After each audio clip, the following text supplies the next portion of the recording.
जय हिंद दोस्तों। पाकिस्तान में ये बातचीत चल रही है कि भारत ने 6 अरब मुल्कों को टेबल पर बिठा दिया है। बोले तो 6 रिचेस्ट मुस्लिम वर्ल्ड के फॉरेन मिनिस्टर्स को एक टेबल पर बिठाकर टॉक की जा रही है, प्रॉस्पेरिटी की, ग्रोथ की, टेक्नोलॉजी ट्रांसफर की।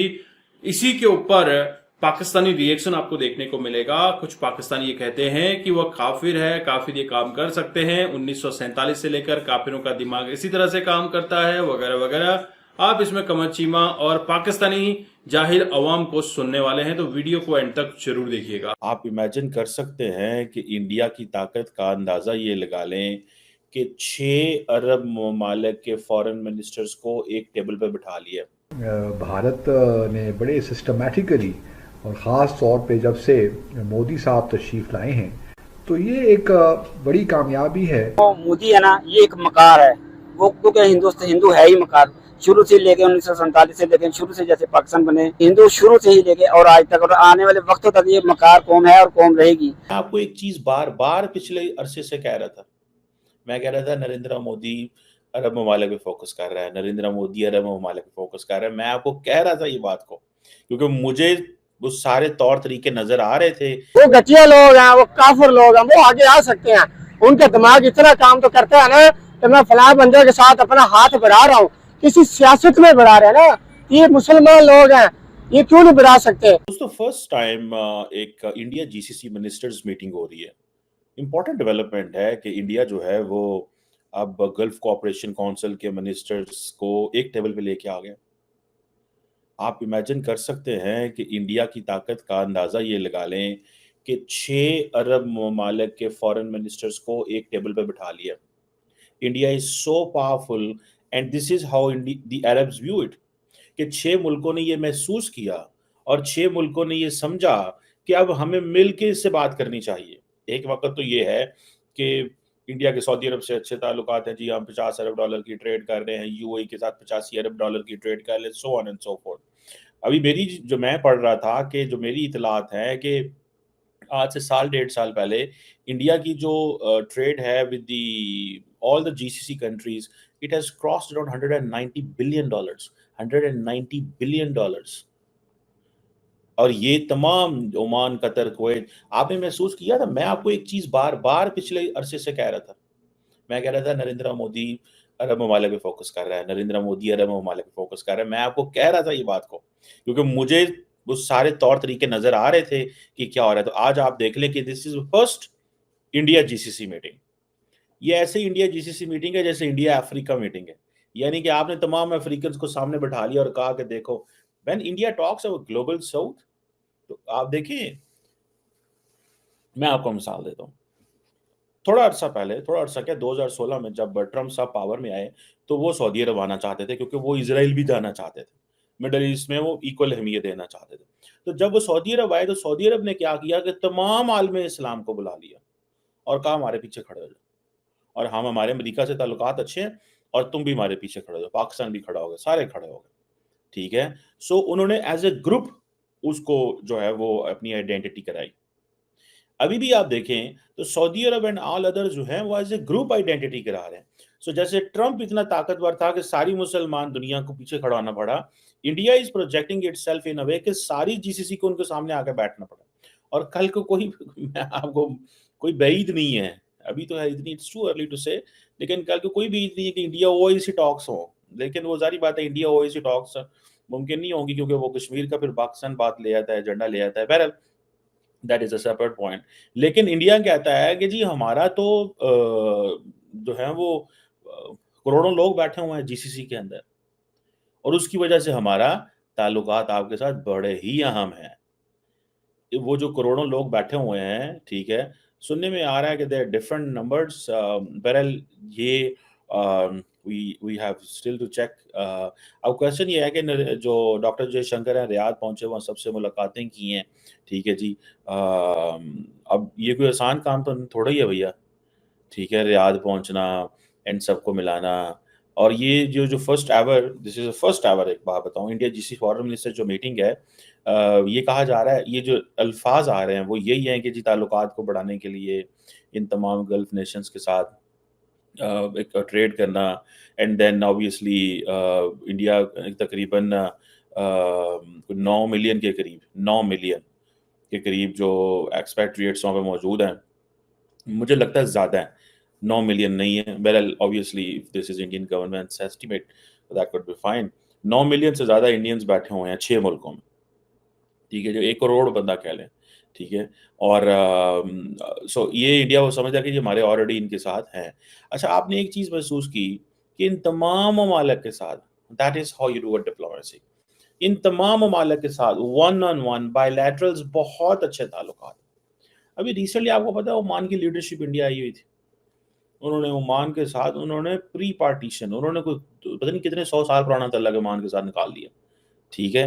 मैं ये निकाल लेने से मुराद ये नहीं है कि होगा नहीं डेफिनेटली है, लेकिन मैं जस्ट ये कह रहा हूँ कि ये चीज़ जो है वो है। सो लेकिन इस सारे ग्रुप में क्या हुआ कि ये मीटिंग रियाद में हुई है। So the Saudi Arabia is telling, giving a message to India कि भैया एक चीज़ ध्यान में रखना कि अगर हम जीसीसी जो है वो हमारे पीछे खड़ी है, ठीक है, लेकिन इंडियंस को इस चीज़ का पता है कि जीसीसी सारी इंडिया सऊदी अरब के पीछे नहीं खड़ी, बिकॉज यूएई इंडिपेंडेंट पोजीशन लेता है, कतर इंडिपेंडेंट पोजीशन लेता है, तो पीछे कौन रह गया?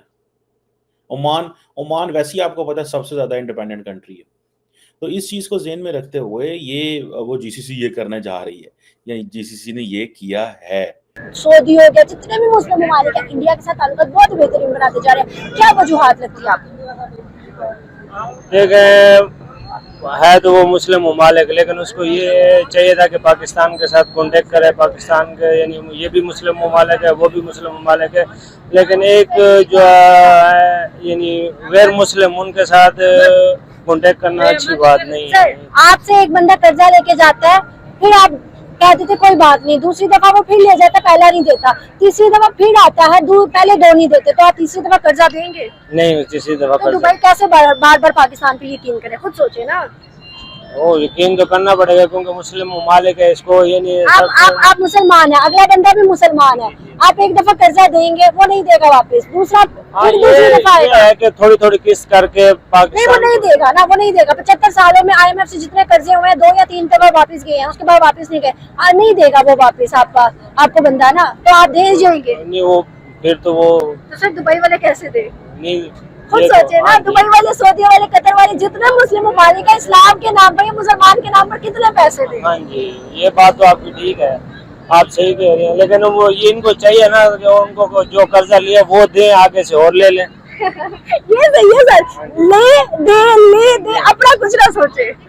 ये देखो ना, जैसे हमारे मुल्क के अंदर जो है ना टेक्निकल जो इंसान है ना, टेक्निकल हमारा यानी जैसे मिसाल तौर पे कहता हूँ, किसी लड़के ने डिप्लोमा किया है, उसने अपनी एक चीज बनाई है, उसको आगे लाने के लिए सरकार को चाहिए कि वो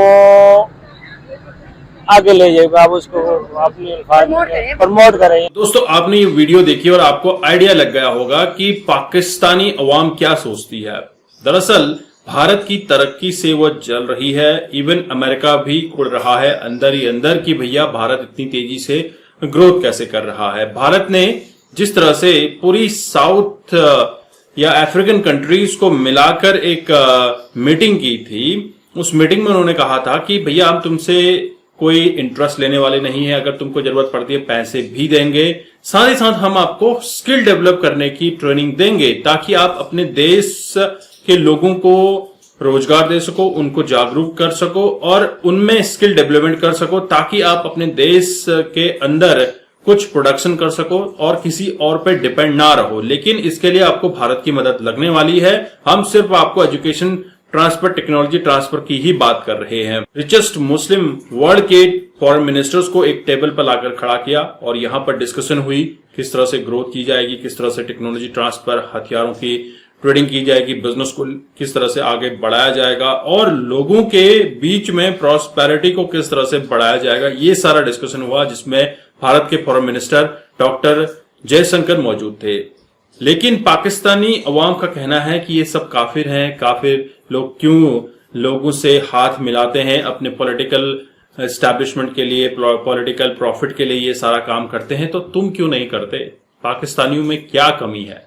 पाकिस्तानियों में जज्बे की कमी है क्या?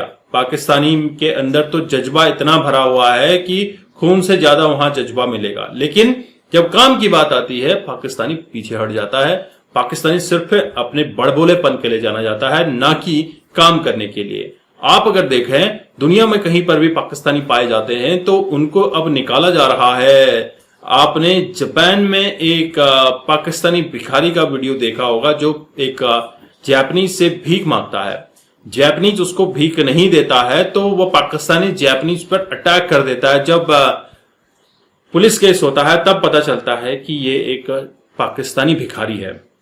और जब पूरा सर्च किया जाता है तो पूरे जापान के अंदर बहुत ज्यादा मात्रा में पाकिस्तानी भिखारी पकड़े जाते हैं। इवन कुछ लोग पार्ट टाइम बैगिंग का भी काम कर रहे हैं। आपको पता होना चाहिए कि पाकिस्तान में सबसे बड़ी इंडस्ट्री जो है वो है बैगिंग की। $5 बिलियन से ऊपर की इंडस्ट्री बैगिंग बनती जा रही है। दोस्तों, आपके क्या विचार हैं? क्या हमें ऐसे भिखारिस्तानी देश के साथ ट्रेड करना चाहिए या फिर उनसे बातचीत करनी चाहिए? अपने कमेंट जरूर साझा कीजिएगा। चैनल पर अगर आप नए हैं चैनल को भी सब्सक्राइब करें। हम आपको मिलते हैं अगले वीडियो में, तब तक अपना ख्याल रखिए। जय हिंद, जय भारत, जय श्री राम।